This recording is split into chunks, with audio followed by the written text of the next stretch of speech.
It's Wednesday, October 16, 2019, and this is Globespan 24x7 News. Good evening and thanks for joining us. My name is Shakima Day, coming to you live from Georgetown, Guyana. Here are the major headlines for today. Chief Justice denies orders seeking President Cabinet to resign. 2 Tuition men nabbed by police with over 90 pounds of marijuana. Businesswoman shot during robbery at C&F Harbour Bridge Mall. President explains decision behind COI into horrific East Bank Demerara accident. And man who killed mother-in-law and stepdaughter gets life in prison. Over to you, Whitney. Thank you, Shakima. Good evening. Turning our attention to headlines in the region and around the world.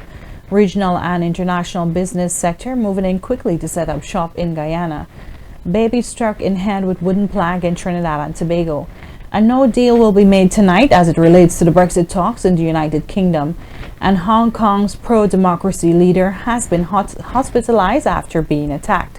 Join me in a short while for these stories and more. But here's Kingsley Bryan first with headlines for Sport News.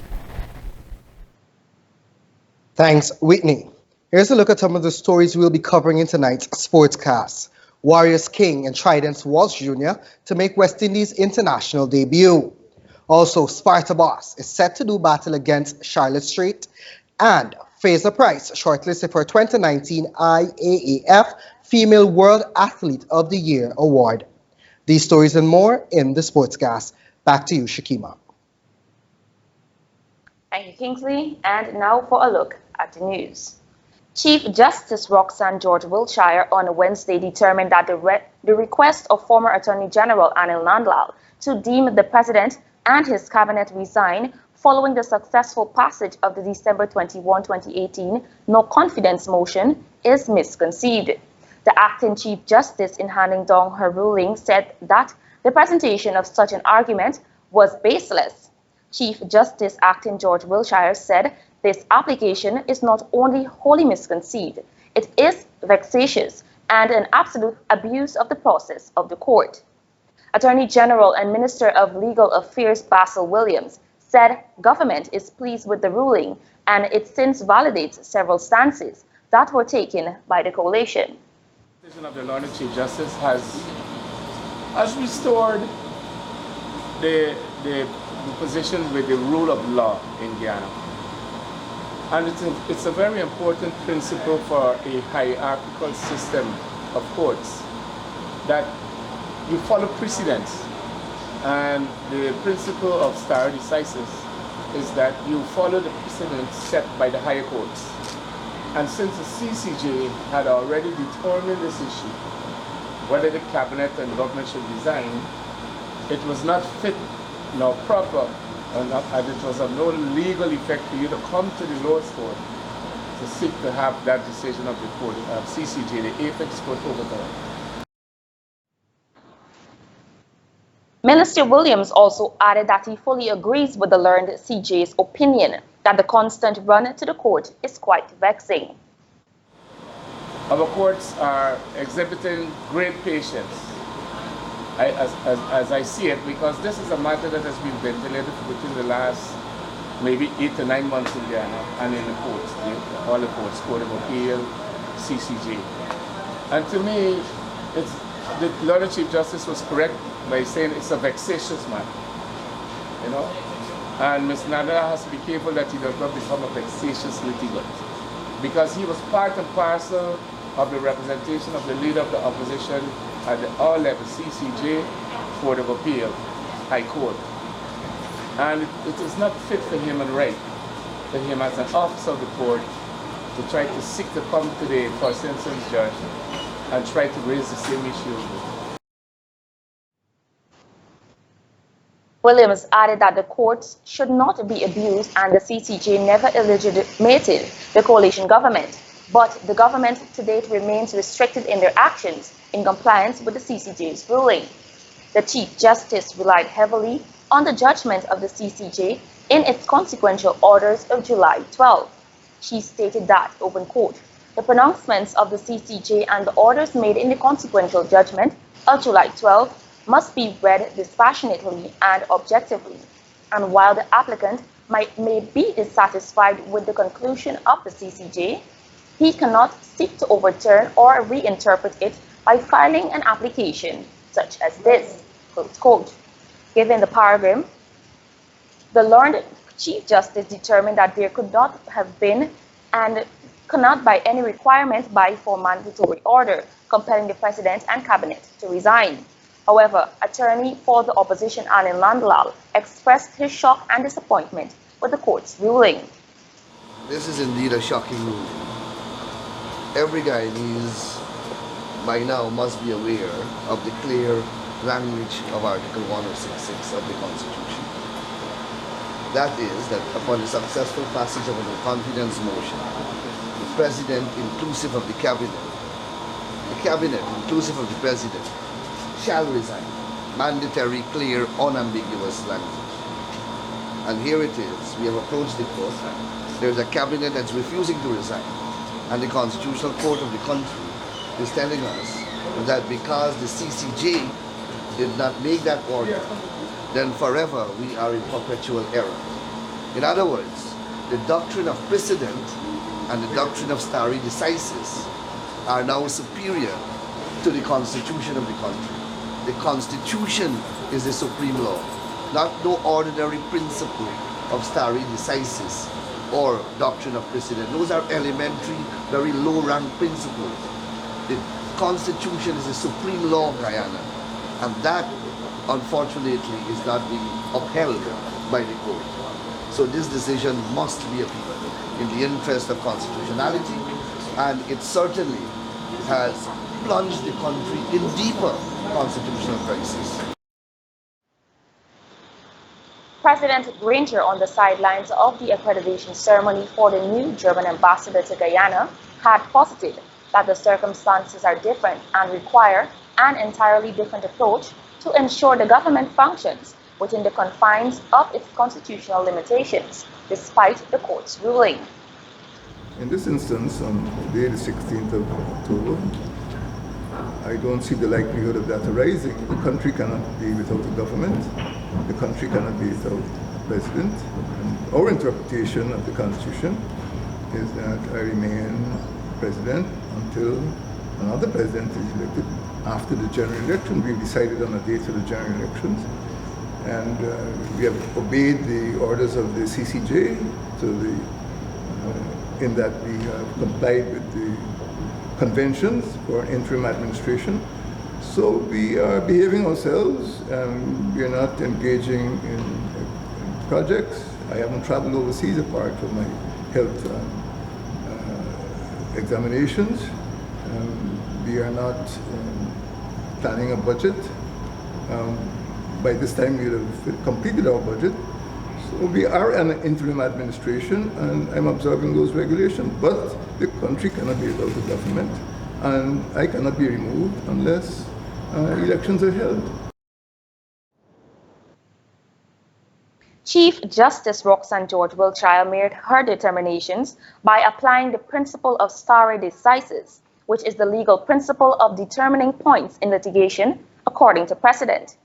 As expressed, the opposition intends to have the CJ's ruling appealed forthwith. Meanwhile, fresh out of the numerous legal challenges, the Guyana Elections Commission may once again be in need of the court's advice in determining key issues that may have been a bone of contention among the commissioners. Kingsley Bryan provides an in-depth analysis of the situation there in this report. Following yet another lengthy meeting of the Guyana Elections Commission on Tuesday, commissioners left torn apart on what will be done with the identifications cards that have not been uplifted since 2008, and how to treat with those persons who have not verified their registration during the ongoing claims and objection exercise. In this regard, government-nominated Commissioner Vincent Alexander said that the Commission is exploring a method that will highlight persons who fail to complete their verification. Invitation to electors who did not participate in the house-to-house exercise, whose names are on the preliminary list, to come forward and do a verification. Which verification, if not done, could result in their names being highlighted on the eventual voters list. So there will be no deletion of names, but the names will be highlighted on the eventual voters list. But PPP nominated commissioners contend that if that approach is taken, countless persons would be disenfranchised. So they're trying the hardest they can to get as many people as they can not to exercise their franchise. You can't disenfranchise people. And that's a battle I will fight to the last breath. Okay? So we didn't come to decision. Shaddick stressed that a highlighted name on the list will obviously arouse questions in the minds of presiding officers and create much confusion. Because if you go highlight somebody and somebody in some polling station does not allow that person to vote, never remedy you got. You got to go for an elections petition which never gets heard. You know what I mean? So all of this is what antagonizes people. And what we want is for people to be satisfied that there is a process that is fair to everybody. But apparently, there are some people who don't care. Another contentious matter that was heavily debated at yesterday's meeting was the Commission's proposed decision to have those persons removed from the list who have not uplifted their ID card following the 2008 registration exercise. On this issue, Commissioner Shaddick is insistent that failure to uplift your identification card is not reason enough to be omitted from the National Registrar of Registrants. There's a law that says you can deregister people, but then they got rules that say what deregistering means. The person dies or the person goes mad, right? Not because they ain't come to collect the ID card.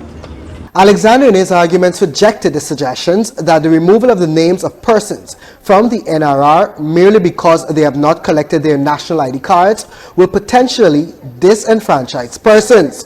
Rather, Alexander said the use of uncollected ID cards would be as a method for objection.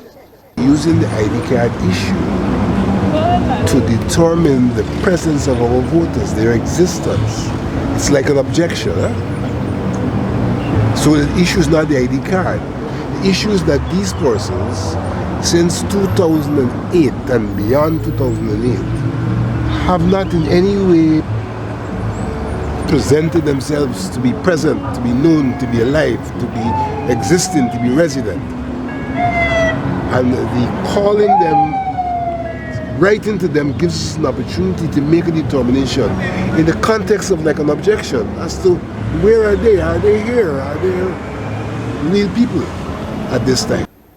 Commissioner Ben, in his remarks, also said this process would deny many eligible persons the opportunity to prevent themselves as a voter.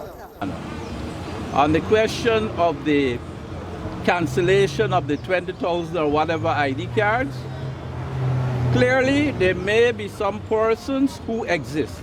There may be some who would have died.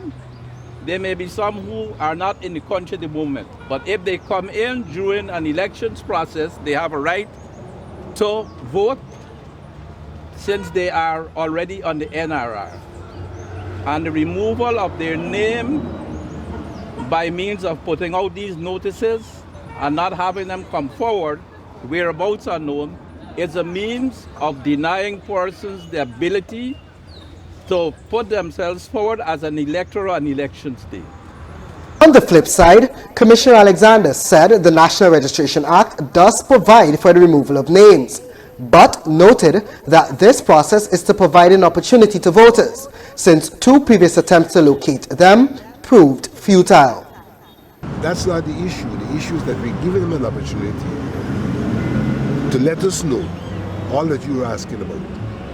They're being given the opportunity. So no one is just simply denying them the opportunity. Ben, in response to how many stand to be disenfranchised by the process if it is agreed to, said that approximately 20,000 persons could be removed from the NRR.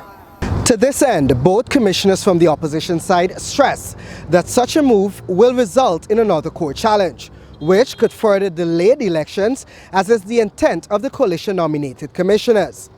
However, Alexander also said that there is a final place for the matter to be settled, but reiterated that it is not their intention to disenfranchise anyone.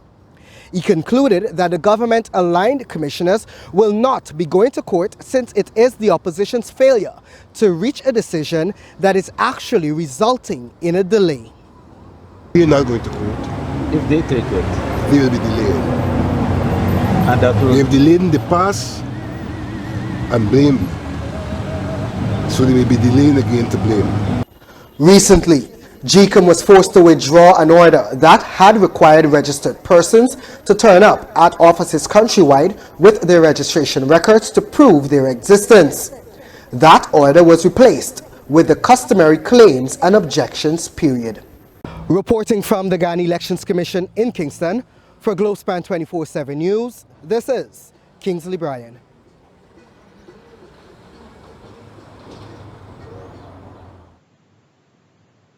Meanwhile, leader of the five-party political party, a Partnership for National Unity, President David Granger has confirmed that initial talks between himself and leader of the newly formed Liberty and Justice Party, Lennox Schumann, have commenced with the aim of finding common ground.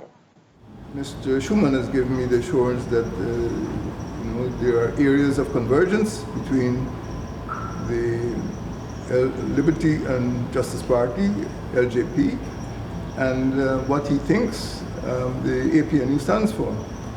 So we have not actually come to any agreement. The talks are exploratory, but he is convinced that there is a wide area of convergence between the policies of our partnership and his party. We are already 5 parties in APNU, and the AFC, which is not in APNU, makes a 6th party in the coalition.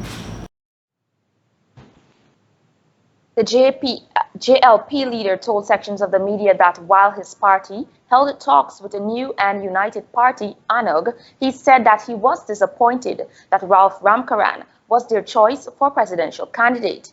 According to him, even if he wanted to join forces with the ANOG, their choice for presidential candidate wasn't a representation of youth, and he feels that they should be championed by all parties. The president was asked whether he is concerned that Schumann, a former executive of the National Two-House Council, being a dual citizen and holding a Canadian passport, the president had this to say. Dual citizenship has nothing to do with leadership of a political party. It has everything to do with entering the National Assembly or being appointed to cabinet, and we haven't got there. Schumann told Starbuck News that talks with the APNU AFC leader was not centered or at any ministerial party or position, but merely to discuss developmental plans each party has for Guyana and how they could fuse those together. Join us at 19:30 hours or 7:30 p.m. right here on Facebook or YouTube for one of our live political talk shows where GLP Schumann and ANOG's Ramkaran will speak about third parties in Guyana. The program will be moderated by political strategist Salim Nasruddin. Remember to subscribe to our social media pages for the latest in all shows and news. In other news, the Public Health Ministry is set to roll out its 2019 Mass Drug Administration exercise later this month in several regions, with an increase in the drug therapy as they work towards the elimination of lymphatic filariasis. More in this report. This information was revealed by the Director of the Vector Control Service Unit at the Public Health Ministry, Dr. Horace Cox, at a media sensitization session on Tuesday. Dr. Cox pointed out that the previous MDA exercise, based on a national prevalence survey done in 2001, was focused on regions 3, 4, 5, and 10, as these were identified as the highly endemic areas. Even though we were achieving successful coverage, it was of notice that we were not getting it in all the regions that we needed to, meaning that our geographical coverage was not 100%, rather it was at 44%. And as a result, in order for us to achieve elimination, as persons would have indicated on previous occasions, we need to ensure that we can achieve 100% geographical coverage. He explained that a remapping survey was done last year and it identified regions 1, 2, 6, 7, 8, and 9 as endemic areas severely in need of the MDA exercise. In the remapping survey, the Ministry of Public Health, with support from the Pan American Health Organization, would have targeted school-age population, 6 to 14 years, and basically we set as criteria that if, in terms of prevalence within a given geographical zone, we surpass 2%, then this unit would be classified as an endemic unit, and therefore we would need to implement mass drug administration exercise. According to the director, the 2019 exercise will commence later this month. The added adjustment to this year's campaign is a shift from the 2-pill regimen to 3 pills, MDA-IDA, a recommendation from the World Health Organization that was implemented. Lymphatic filariasis is a parasitic disease caused by 3 species of microscopic thread-like worms. The adult worms live in the human lymph system. For Globespan 24x7 News, Shakima Day. This information was revealed by the... Remember to like our Facebook page and subscribe to our YouTube channel for the latest in news in Guyana, the Caribbean, and around the world. Coming up on the other side of the break, 2 life sentences for a man who murdered stepdaughter and mother-in-law. And President Granger explains decision behind COI into horrific East Bank Demerara accident. Globespan GT is a proud sponsor of Globespan 24x7 News. Here are some exciting news from Globespan GT. Fares have dropped for next year, starting January 20 to August. American Airlines has cheap fares on non-stop flights to New York. Flights are as low as $306 one way and $540 round trip, all tax included. Take advantage of these cheap fares on American Airlines non-stop flights to New York. Globespan has also cheap fares to Miami, Toronto, Canada, and the Caribbean. Call Globespan GT in Georgetown at 227-1701, that's 227-1701, or in Rose Hall call 337-4298, and New Amsterdam at 333-6230. That call Globespan GT in Georgetown at 227-1701, that's 227-1701, or in Rose Hall call 337-4287, and in New Amsterdam at 333-6230.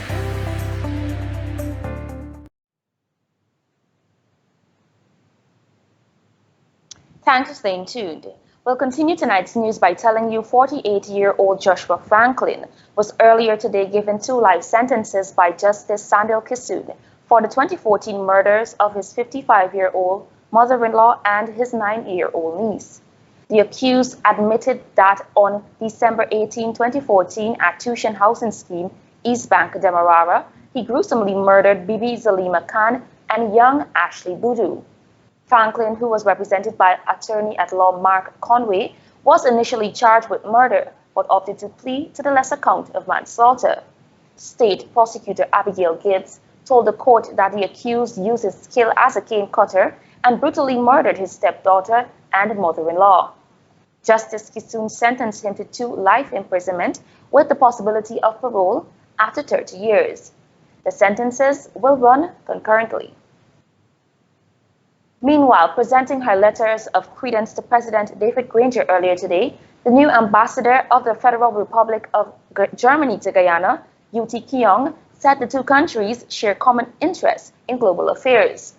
At the accreditation ceremony, Ambassador Keong gave assurance that over the duration of her tenure in Guyana, she will continue the cordial ties enjoyed between both countries, which are founded on cooperation for mutual benefit, respect for international law and treaties, and the maintenance of international peace and security. I feel privileged to continue working to further our excellent bilateral relations and the relations between the European Union and the Caribbean Community and Common Market, as well as CARICOM, and to represent my country as the first female German ambassador to Guyana. Meanwhile, the Guyanese head of state in his remarks relayed that Guyana and Germany are both vulnerable to adverse effects of climate change. He noted that Guyana is in transition to becoming a green state, which will see an increased emphasis on the protection of our environment and the adaptation of practical measures to ensure climate adaptation. Guyana is cognizant of Germany's continued efforts in advancing the protection of the environment and addressing climate change. Guyana attaches great significance to these issues and is moving towards the establishment of a green state. Your Excellency, I am confident that our shared commitment to overcome the challenges of climate change will foster strong relations for our two countries and fulfill our global obligations. Guyana is The two countries have also cooperated in the areas of education, health, and sports, and have collaborated at the international forums, such as the signing of an agreement for the third phase of the Guyana Protected Area Systems project. In other news, President David Granger has ordered a commission of inquiry into yesterday's horrific accident at Friendship East Bank, Demerara, which claimed the lives of 5 persons. But many are already questioning whether this is a fact necessary at this point. The president gave reasons for his decision. Guyanese are still reeling from the horrific accident at Friendship on the east bank of Demerara that claimed the lives of 5 persons, including a newlywed couple, early Tuesday morning. The accident reportedly occurred at around 5:30 hours when a police vehicle driven by Constable Ronald Barker of the Presidential Guard slammed into motor vehicle PPP 515 driven by Guyana Defense Force Sergeant Leon Tucker. The vehicles were proceeding in opposite directions. Head of State President David Granger has ordered a commission of inquiry to be conducted into the accident. The president, speaking at the sidelines of an event this morning, recalled that when he visited the scene, the image of dead bodies strewn on the road will be forever etched into his memory. It's very difficult for me to describe my emotions. From a personal point of view, it was very distressing to see, 4 bodies on the road at that hour in the morning. Extremely distressing. I hope I never have to witness a scene like that again. According to the president, there was no reason for the driver of the police vehicle to be speeding at that time of the accident. It was inexplicable that at 5:45 in the morning, clear morning, no rain, no obstacles on the road, there could be such a horrific accident. One vehicle coming up from Georgetown, I presume, the other coming down, moving northwards. There's no reason, it is not as though there were animals or some obstacles on the road which had to be avoided. Further, he said that more attention needs to be paid to the selection of drivers for the presidential convoy to ensure that such incidents never occur again.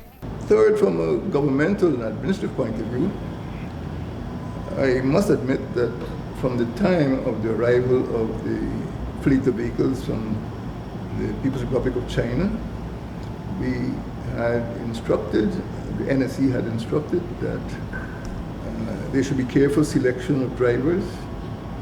The vehicles should be regularly inspected and maintained to be free of mechanical faults. There should be careful supervision of the use of those vehicles so they last as long a time as possible. And in a previous statement released, President Granger added that steps will also be taken to ensure that regulations, standing operating procedures, inspections, and careful selection and training of drivers are measures which are put into place. For Globespan 24x7 News, Shakima Day. Investigations are ongoing into the robbery of a diamond businesswoman who was shot by an armed bandit while she was opening up her business establishment, Best Value Pawn Shop, located upstairs at the Harbour Bridge Mall earlier this morning. According to information received, Neela Singh, 42, was at the mall when she was approached by a male assailant brandishing a gun. The bandit reportedly grabbed the woman's bag and a scuffle ensued, during which she was shot in the leg and the bandit escaped with the bag. She was rushed to the Georgetown Public Hospital and is listed in a stable condition. In this next report, officials of the Customs Anti-Narcotic Unit interdicted a quantity of suspected compressed marijuana at Parika on Tuesday, October 15, 2019, at around 0100 hours. Kanu said the drugs were uncovered at the Parika Public Road, East Bank, Essequibo. 2 persons were arrested. This included Shafiq Latif, 39, of 535 Tushan New Housing Scheme, East Bank, Essequibo, and Narish Totaram, 35, of 632 Tushan New Housing Scheme, East Bank, Essequibo. Both men were occupants of the Spacio motorcar when it was intercepted by the ranks, with 2 bulky salt bags containing the suspected narcotics in the back seat. Both men were occupants of the motorcar. The suspected narcotic is 42.824 kilograms of cannabis. Both men are in custody, assisting with investigations. We'll tell you now that the Balwant Singh Hospital is now the only hospital in Guyana to receive ISO International Standardization Certification. The hospital received its certification through Perry Johnson Registrars, Inc., who conducted a 10-day audit of the hospital to ensure that they met the standards required and will help the institution to be better equipped to offer improved services. Chief Executive Officer of the medical institution, Dr. Madhu Singh, disclosed to the media at a press conference that the certification services as a boost in Guyana's healthcare system. What started as a casual conversation in my office with Ms. Semple has led us here today as the first hospital to be internationally certified. We are also celebrating 15 years of the existence of Dr. Balwant Singh's hospital this week, when we metamorphosed from being a lab to a hospital. We were also the first lab to be certified by the Guyana National Bureau of Standards under the then Executive Director, Dr. Chatterpal Ramcharan. That very lab is now accredited 2 years ago to the ISO 15189 standard, which makes us the only hospital in Guyana with an accredited lab. I must mention once again that none of this would have been possible without the constant guidance from Ms. Walcott and Ms. Semple. According to the CEO, the hospital now offers the complete package to provide quality health care. Our Assisted Reproductive Technology Department is one of the many services that was certified, and I would like to take this opportunity to announce our success rate in our last batch of IVF patients, which has been an astounding 70%. This rate compares very favorably with international IVF success rates. We are very proud of being the only assisted reproductive technology center in Guyana and also the most reasonably priced ART services in the Caribbean. In the last 15 years, we have grown from a lab to a multi-specialty hospital, being the only hospital that provides full-time specialist care in all our specialties. Our specialists are engaged exclusively at Dr. Balwant Singh's hospital. Of note, we are the only hospital that complies with the regulation that mandates direct supervision of dialysis patients by a nephrologist. We also offer high-end diagnostics such as MRI and CT scans and have the best prices and best care and maternity services, offering extremely competitive packages, thus making quality healthcare affordable to all. The services audited during the ISO certification process include gynecology, internal medicine, general surgery, dialysis, ICU services, emergency services, assisted reproductive technology including IVF, ophthalmology, dentistry, radiology, and pediatrics. We will now take a short commercial break. Do stay tuned for regional, international, and diaspora news with Whitney Prasad at our New York studio. To keep up with breaking news in Guyana, the rest of the Caribbean, and on the international scene, like, follow, and subscribe to Globespan 24x7's Facebook and YouTube news page. Join the conversation, get live news on the go, and news and details right here on Globespan 24x7 News. Travelspan is a proud sponsor of Globespan 24x7 News. Travelspan has some cheap fares to Guyana on American Airlines flights. fly from January for 234 one-way and 512 round-trip. Take advantage of these cheap fares on American non-stop flights from JFK to Guyana. That's non-stop flights from JFK to Guyana starting as low as 234 one-way and 512 round-trip. And also has the cheapest fares for Christmas that starts as low as $7.99 round-trip. TravelSpan celebrating 25 years in business with over 10 offices to serve you. Call 718-845-0437. That's 718-845-0437. Or book online at travelspan.com.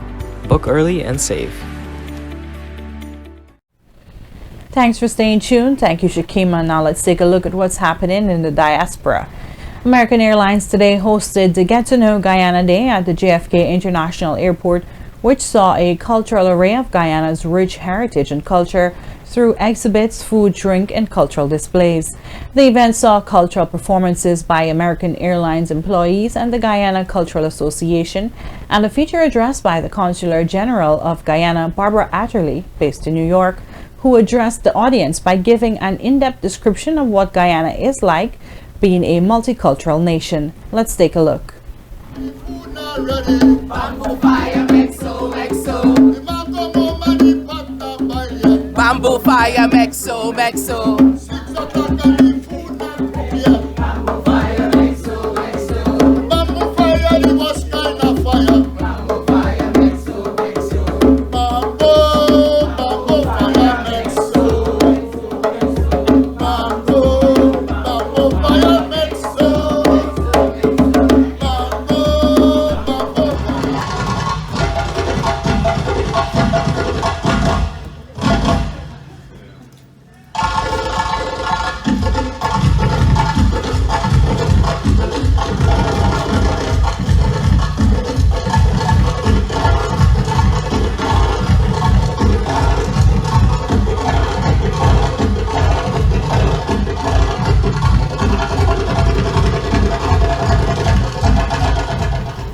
Beautiful display of culture day today at the John F. Kennedy International Airport. American Airlines became the first United States-based carrier offering flights to and from Guyana. The carrier launched its new non-stop flights from Miami to Guyana in South America in December of 2018. With Guyana poised for massive growth in its oil sector, regional and international business owners have been eyeing the country's potential economic uptrend. Companies in the energy sector and other service companies have wasted no time in setting up shop in Guyana. According to Javid Razak, Director of Contracts and Proposals with Rams Logistics in Trinidad and Tobago, the island is one of the many new investors Guyana has seen over the last few years since the country's oil discovery was publicized. He said some Trinidad and Tobago companies offering taxi service and even energy-related services have already opened branches in Guyana since then and are in full operation as business is booming. Razak said his company has been doing quite a lot of work in Guyana, providing logistics services for companies in the energy sector. Guyana gained attention in the world of oil in May of 2015 when ExxonMobil announced the discovery of more than 90 meters of high-quality oil bearing sandstone reservoirs about 200 kilometers off its coastline. ExxonMobil, the main operator in Guyana, says it has discovered more than 5.5 billion barrels worth of oil beneath the country's waters in the Atlantic Ocean. According to reports reaching the media today, an 18-month-old baby was struck on the head with a wooden plank during a fight with two women on Sunday in Trinidad and Tobago. Police said a 36-year-old woman was arrested on Tuesday and being investigated for the offense of assault. According to what was reported, the blow was meant for the grandmother of the baby, Nathaniel Gale, but the child was struck as she held him in her arms. Baby Nathaniel sustained a fractured skull when he was hit on the forehead. He said he is said to be in serious but stable condition at the hospital. Witnesses told police the suspect allegedly grabbed a length of 2x4 wood lying at the side of the road and swung it at the grandmother, but the child was hit on the forehead. The grandmother rushed the child to the Chaguanas District Health Facility. Police said the child was transferred by ambulance to the Eric Williams Medical Sciences Complex, where he is being monitored. Police said there was no bleeding, but the child's head was swollen. The incident occurred at Enterprise Chaguanas, where the child lives with his mother, Celine Hunter, 21, and grandmother. According to a BBC report, President Donald Trump has said it is not the United States' problem if Turkey enters Syria, calling the former U.S. allies, the Kurds, no angels. The report stated that the U.S. is facing intense criticism for withdrawing its forces from Syria, which some say gave Turkey the green light to launch a cross-border offensive against Kurdish-led forces. Mr. Trump told reporters at the White House that the U.S. is not a policing agent. He said, quote, "It is time for us to go home," end quote. Turkey launched the offensive in northern Syria a week ago to push back from its border members of a Syrian Kurdish militant called the People's Protection Units, YPG, and create a safe zone along the Syrian side of the border where up to 2 million Syrian refugees can be resettled. The Turkish operation came after Mr. Trump ordered the withdrawal of U.S. forces from the area. Kurdish-led forces have been a key ally of the U.S. in the fight against Islamic State in Syria, and there are fears the destabilization could lead to a resurgence of the militants. A government source has told the BBC that there will be a no deal tonight as officials continue to work on the technical deals in Brussels in the United Kingdom. The UK and EU had been hoping to sign off a revised Brexit deal before Thursday's Crunch EU Council meeting. Reporters said it was not now clear whether there would be a deal at all. Boris Johnson has been trying to get Tory Brexiters and the DUP to back his revised plan for Northern Ireland. While it may seem as the issues between the EU and the UK and Ireland were sorted out, DUP sources were warning there were still gaps between proposals and what the party could support rather. The Democratic Unionist Party has propped up the Conservative government since the 2017 general election, and their support could be vital if Parliament is approved any agreement Mr. Johnson secures. And for a look at what's happening in Africa, 8 opposition leaders have gone on trial in Guinea, accused of organizing protests against President Alpha Condé's plan to seek a third term in office. They belong to an alliance of political parties, unions, and pressure groups and face sentences ranging from 3 to 5 years. Activists say that at least 7 people have been killed since protests began on Monday in the capital. Health workers said demonstrators were shot dead by the police. The authorities have denied the security forces used firearms and say only 2 people died. After the upheaval earlier this week, the country was quiet on Wednesday, but trouble has been reported in the other towns and cities. And the leader of one of Hong Kong's largest pro-democracy groups has been taken to the hospital after being attacked. Photographs on social media showed Jimmy Sham of the Civil Human Rights Front, CHRF, lying in the streets covered in blood. It came hours after the territory's leader suspended her annual address after being heckled in Parliament. Mass protests in support of greater democracy in the territory began in June and shown no signs of abating.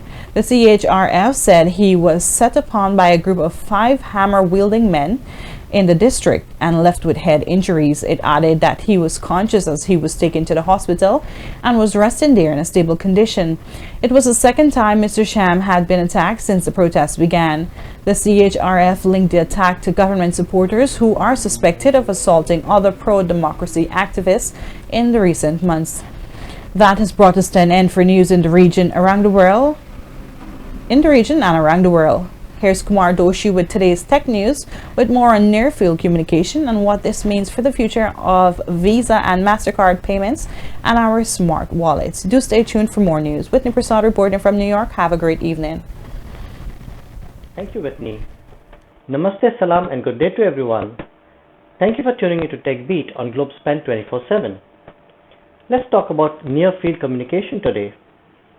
Near-field communication, or NFC, is a short-range wireless connectivity standard that uses magnetic field induction to enable communication between devices when they are touched together or brought within a few centimeters of each other. NFC employs inductive coupling technology in which power and data are shared through coupled inductive circuits over a very close proximity of a few centimeters. NFC is often employed through mobile phones or credit cards, where information may be read if it is passed very close to another such device or NFC tag. There are various uses of NFC. payment using NFC integrated smart cards offer easier payment. We can make the payment by simply tapping the payment terminal if it supports NFC. Top payment services like Visa and MasterCard are offering NFC-enabled smart cards to customers. We can also use the same method of tapping and paying from our e-wallets on the phones if they have the NFC chip. Integrated smart chips can be used to replace traditional ticketing systems with smart tickets for airlines, trains, buses, etc. Customers will be able to access a reserved area or activate tickets by just tapping the NFC tags. Like any technology, NFC has its own pros and cons. So let's look at the pros first. The convenience of paying is one of the system's greatest advantage. NFC makes it very easy for users to make instant payments via their smartphones and tablets using their mobile wallets. NFC is very versatile in that it covers a range of different industries and services. This mode of payment can be used for the purpose of reserving restaurant seats, movie passes, booking train tickets, and many more. NFC is seamless and has a better user experience. There are some cons in this technology. It may prove to be too expensive for companies to adopt to NFC-enabled technology, to purchase, maintain related machines and other equipment. Some well-established companies have adopted this technology, but not all. Not all phones have the NFC chip inside of them, and we can usually find them on higher-end phones. NFC technology will play an inevitable role in future smart devices for more integrated functions, smart transportation, aviation industry, and transportation, etc. Integrating NFC technology with our modern data communication and transaction processes ensures convenience, time saving, energy efficiency, and most importantly, improved security. This wraps up for today's Tech Beat. I'm Kumar Doshi bringing tech news from India. Back to the studio in Guyana for more news to come. Thank you. Thanks, Kumar. We'll now take a look at our bridge reports.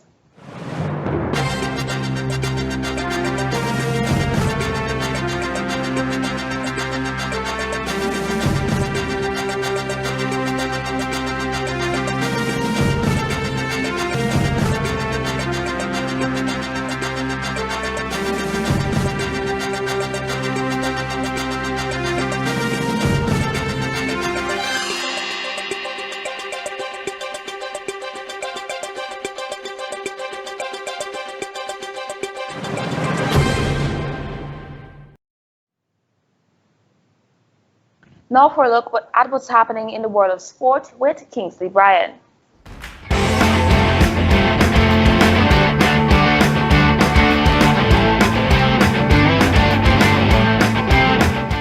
Defending champions of the annual GT Bear Keep Your Five Alive futsal tournament, Sparta Boss, will be set to prove their worth against Charlotte Street when the tournament begins on Thursday at the National Gymnasium. Apart from the anticipated exciting matchup between Sparta and Charlotte Street, upsetters and Badayard will get things going from 19 hours, which is the time the tournament will kick off. Next in the proposed lineup are Northeast versus Back Circle, Leopold versus Avocado Ballers, Showstoppers versus LA Ballers, BS versus the Stabrook Ballers, and Tiger Bay versus Baggettstown. Bent Street and Broad Street will do battle in the 7th game of the night, followed by Alexander Village taking on Old School Ballers. Action in this year's competition is set to run for 7 days, each night promising futsal fans an evening of non-stop football action. The teams participating in this year's tournament are Gold is Money, Sparta Boss, Leopold Street, Tiger Bay, All Boys Town, Bayview, Melanie, Videslas, Avocado Ballers, Future Stars, Back Circle, Northeast Le Penitents, Showstoppers, Broad Street, Alexander Village, GWI, Upsetters, LA Ballers, Baggettstown, Sophia, Spot 7, Charlotte Street, Old School Ballers, and Bend Street. And we'll tell you that Brandon King who was amazing with the bat for the Warriors side in the recently concluded Hero CPL 2019, and leg spinner for the Barbados Tridents, Hayden Walsh Jr., are set to make their international cricket debut after being named by the West Indies Cricket Board to be featured in both limited overs squads to face Afghanistan next month. However, this year's lineup will not feature the likes of Darren Bravo or former 2020 skipper Carlos Brathwaite. The 24-year-old King has been included in the squad following a sterling batting performance in the just concluded CPL and the last regional first-class season. And he has now been selected for the highest format in the November 5 to December 1 series in India, which also includes a one-off test. The 27-year-old Walsh Jr. already has some level of international experience after he featured in an ODI and 8 T20 internationals for the United States, but was born in the U.S. Virgin Islands and has represented Leeward Islands in the past. Walsh, whose late father, Hayden Sr., played first-class cricket for Leewards, made the selection after a stunning performance during the recent CPL with 22 wickets for eventual champions Barbados Tridents, to be adjudged man of the series. And Jamaican sprint queen Shelly-Ann Fraser-Pryce has been named to a shortlist for the 2019 IAAF Female World Athlete of the Year Award. The 32-year-old Fraser-Pryce set the track alight at the Doha World Championships this year, after clocking 10.71 to claim her fourth 100-meter world title. The power athlete is back to the peak of her performance after taking time off to have her first child 2 years ago. Fraser-Pryce's winning time was the fastest in the world over the distance this year, edging out compatriot Elaine Thompson's 10.73. Joining the Jamaican on the overall list of 11 athletes is Beatrice Chepek, Katrina Johnson-Thompson, Sifan Hassan, Bridget Koshgay, Maria Latix-Keen, Malaika Mahambo, Delilah Muhammad, Salwa Eid Nasser, Helen Obiri, and Yulimar Rojas. Fraser-Pryce, who won the award in 2013 after claiming the sprint double at the Moscow World Championships, will face stiff competition for the top prize this year, since the other nominees have also performed outstandingly for the year. That's all for sports for today. Join us tomorrow as we bring you updated sport in action in the Globespan 24x7 News Sportcast. And that has brought us to the end of today's news. But before you go, here's a recap of our major headlines. Chief Justice denies order seeking President Cabinet to resign. Two Tuition men nabbed by police with over 90 pounds of marijuana. Businesswoman shot during robbery at C&F Harbour Bridge Mall. President explains decision behind COI into horrific East Bank Demerara accident. And man who killed mother-in-law, stepdaughter, gets life in prison. Thank you for watching Globespan 24x7 News. On behalf of myself, Shakima Day, and the news and technical team in Guyana, New York, and India. Until next time, do have a great evening.